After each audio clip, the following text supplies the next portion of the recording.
ಪಾಂಡವರ ಮೇಲೆ ವ್ಯಾಮೋಹ ಬೇಡ, ಪ್ರೀತಿ ಗೌರವ ಬೇಡ. ನಮ್ಮ ಚತುರಂಗ ಸೇನೆ 4 ದಿಕ್ಕಿನಲ್ಲಿ ಕಾಮ್ಯಗಾವರವನ್ನು ಮುತ್ತಲಿ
ಕಾಮ್ಯಕಾಮವನ್ನು ಯಾದವಿ ಸೇನೆ ಮುತ್ತಿಗೆ ಹಾಕಿದೆ.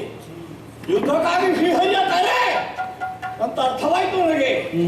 ಮೃಗ ಪಕ್ಷಿಗಳಿಗೆ, ಸಾಧುಗಳಾದಂತಹ ಋಷಿಮುನಿಗಳಿಗೆ ನಿವಾಸ ಯೋಗ್ಯವಾಗಿರುವಂತಹ ಪ್ರಶಾಂತವಾದ ವಾತಾವರಣ, ಅರೆಗಳಿಗೆ ಯುದ್ಧ ಭೂಮಿಯಾಗಿ ರಕ್ತ ಸಿಕ್ತವಾಗುವುದಕ್ಕಿದೆ. ಏನು ಮಾಡೋಣ? ಯುದ್ಧಕ್ಕಾಗಿ ಕರೆಗೊಟ್ಟವರು ಶ್ರೀಹರಿ, ನಾನು ಹಿಂದೆ ಉಳಿಯುವ ಹಾಗಿಲ್ಲ. ಹಾಗಾಗಿಯೇ ರಣರಂಗದ ಕಡೆಗೆ ಹೊರಟು ನಿಂತಿದ್ದೇನೆ. ಆದರೆ ದುರಯಾರವೇ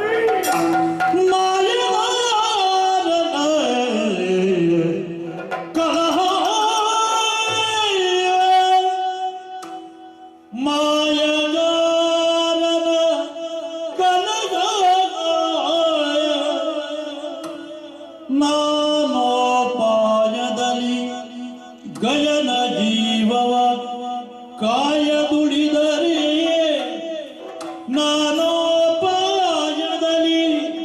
ಗಯನ ಜೀವವ ಕಾಯ ದುಡಿದರೆ, ಸೋಮ ಕುಲಕ ಬಗೆಯತ್ತಿ ಬಂತೆನು ತಂದೆ, ಸೋಮ ಕುಲಕ ಬಗೆಯತ್ತಿ ಬಂತೆನು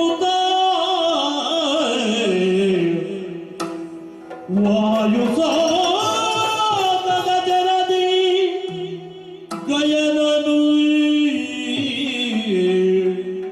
ವಾಯು ಸೋಕದ ತೆರದಿ ಗಯನನು.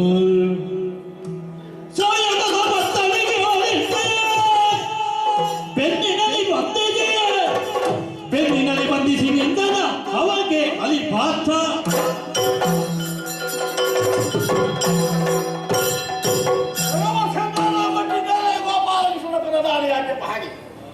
ಗಯನ ಪ್ರಾಣವನ್ನು ಉಳಿಸಲೇ ಕುಮಾರಿ ಕಾಲಕ್ಕೆ.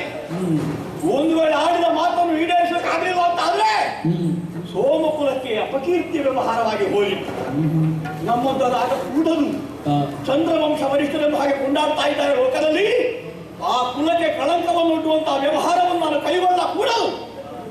ನಾನು ಗಯನನ್ನು ಇಲ್ಲಿ ನಿಲ್ಲಿಸಿ ಯುದ್ಧರಂಗ ಪ್ರವೇಶ ಮಾಡಿದಂತಾದ್ರೆ ಅವನ ಜೀವನ ಬಗ್ಗೆ ನನಗೆ ಭರವಸೆ ಮೂಡಲಿಕ್ಕೆ ಸಾಧ್ಯ ಇಲ್ಲ.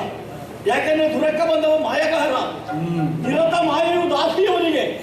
ಲೋಕ ಸೃಷ್ಟಿಯ ಕಾಲಕ್ಕೆ ಮಾಯೆಯ ಮೂಡನ್ನು ಸೃಜಿಸಿ ಲೋಕದ ಜೀವನ ಮೇಲೆ ಅವರನ್ನು ಕಳುಹಿಕೊಟ್ಟವರಿದ್ದಾನೆ ಶ್ರೀಹರಿ ವಾಸುದೇವ. ಹಾಗಾದ್ರಿಂದ ಮಾಯಕದ ಮೂಲಕವಾಗಿ ಗಯನ ಶಿರವನ್ನು ಚೆಂಡಾಡ್ತಾನೆ. ಹಾಗಾಗಿ ಇಲ್ಲಿ ಇರಿಸಿ ಹೋಗುವುದಲ್ಲ, ಗಯನೆಂಬವನು ನನ್ನ ಜೊತೆಗೆ ಇರಬೇಕು. ಹಾಗಾದ್ರೆ ಮಾತ್ರ ಅವನ ಬಗ್ಗೆ ನನಗೆ ಭರವಸೆ ಪಡಲಿಕ್ಕೆ ಸಾಧ್ಯ. ಹೇಗೆ ಎಲ್ಲಿ ಇರಿಸೋಣ? ಸರಿ ಸರಿ, ಸಾಯಕದ ಬತ್ತಳಿಕೆ ಇದೆ. ಬತ್ತಳಿಕೆಯ ತಳಭಾಗದಲ್ಲಿ ಗಯನನ್ನು ಕುಳ್ಳಿರಿಸಿ ಬೇಕಾದಂತೆ ಬಾಣಗಳನ್ನು ತುಂಬಿ ಅದನ್ನು ಆಯಾಸದಿಂದ ಬೆನ್ನಿಗೆ ಬೀಗಿಲ್ಲ. ಇನ್ನು ಹೆದರಿಕೆ ಇಲ್ಲ ನನಗೆ. ವಾಯು ಶೋಕದ ಜನರಿಗೆ ವಾಯುವಿನಿಂದ ಬರಲಿಕ್ಕೆ ಸಾಧ್ಯ ಇಲ್ಲ. ಅಷ್ಟು ಭದ್ರತೆ ಒದಗೀತ. ಈಗ ಸಮಾಧಾನ ಆಯ್ತು. ಇನ್ನು ಯುದ್ಧ ಕಡಿಯಾಗಬೇಕಲ್ಲ. ಅವನ ಪಾಂಚಕನ್ಯರ ಬಳಗುವಿಕೆ, ನನ್ನ ಗಾಂಡೀವಂ ಜೇಂದೈಲು ರಣಧಾರುಣಿ